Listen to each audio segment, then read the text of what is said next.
ಈಗ ಈ ಹಳೆ ರಸ್ತೆ ನೋಡಿದಾಗ ಇಲ್ಲಿ ಒಂದು ರಿಟರ್ನಿಂಗ್ ವಾಲ್ ಕಾಣ್ತದೆ ನಮಗೆ. ಅದು ಯಾಕಾಗಿ ಈ ರಿಟರ್ನಿಂಗ್ ವಾಲ್ ಮಾಡಿದರು ಅಂದರೆ ಇಲ್ಲಿ ಗುಡ್ಡ ಕುಸಿತ ಇತ್ತು. ಇಲ್ಲಿ ಯಾವುದೇ ರೀತಿ ಗಟ್ಟಿ ಮಣ್ಣಿಲ್ಲ. ಇಲ್ಲಿರೋ ಮಣ್ಣು ಮೆತ್ತಗಿನ ಮಣ್ಣು. ಆ ಕುಸಿತ ಇದೆ ಅನ್ನೋ ಕಾರಣಕ್ಕಾಗಿ ಹಿಂದೆ ಅವರು ಸುಮಾರು 40 ವರ್ಷದ ಹಿಂದೆ ಒಂದು ರಿಟರ್ನಿಂಗ್ ವಾಲ್ ಇಲ್ಲಿ ಕಟ್ಟಿದ್ದಾರೆ.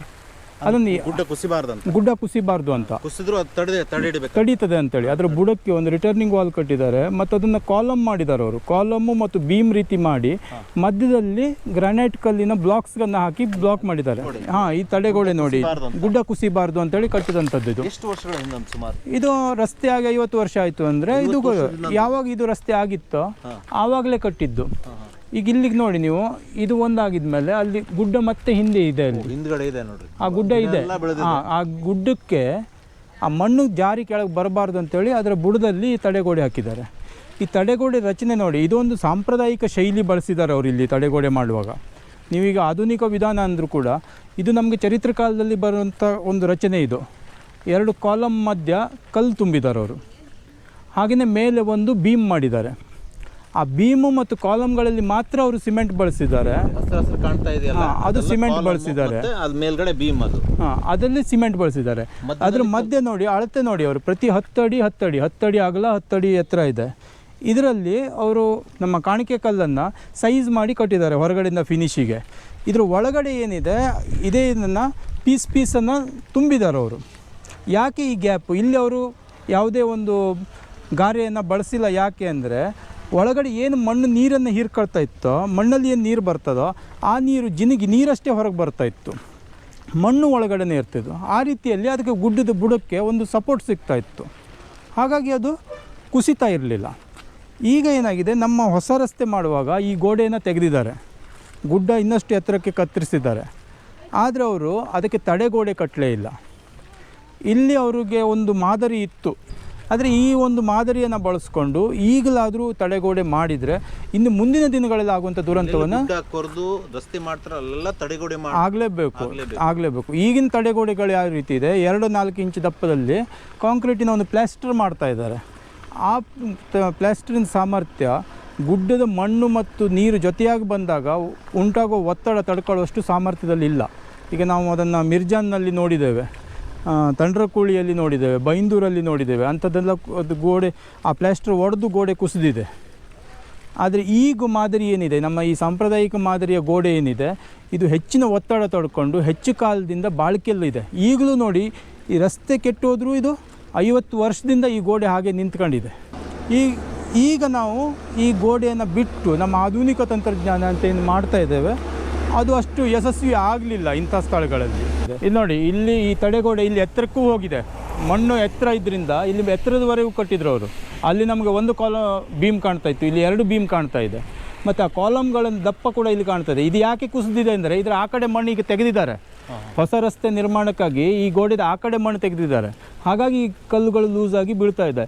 ಈ ನಮಗೆ ಹೊರಗಡೆಯಿಂದ ನೋಡುವಾಗ ಕೇವಲ 1 ತಡಿ ಕಲ್ಲಷ್ಟೇ ಇಟ್ಟಂಗೆ ಕಾಣ್ತಾ ಇತ್ತು. ಆದರೆ ಇಲ್ಲಿ ನೋಡಿ ಸ್ಪಷ್ಟವಾಗಿ ಎಷ್ಟು ದಪ್ಪಕ್ಕೆ ಅಲ್ಲಿ ಕಲ್ಲು ಜೋಡಿಸಿ ಅದ್ರ ಮೇಲೆ ಹೊರಗಡೆಯಿಂದ ಫಿನಿಶಿಂಗ್ ಕೊಟ್ಟಿದ್ದಾರೆ ಅನ್ನೋದು ಇಲ್ಲಿ ಸ್ಪಷ್ಟ ಕಾಣ್ತದೆ ನಮಗೆ.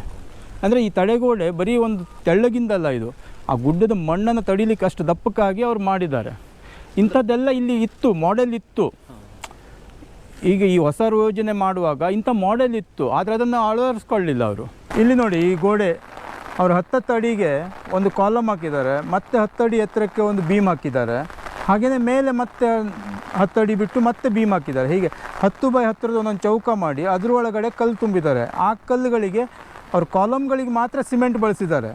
ಆದರೆ ಅದ್ರ ಮಧ್ಯೆ ಏನು ತುಂಬಿದಾರೋ ಅದಕ್ಕೆ ಅವರು ಯಾವುದೇ ಬಾಂಡಿಂಗ್ ಬಳಸಲಿಲ್ಲ, ಅವರು ಗಾರೆ ಬಳಸಲೇ ಇಲ್ಲ. ಕಾರಣ ಏನಂದರೆ ಮಣ್ಣನ್ನು ತಡೀತದೆ ಅದು.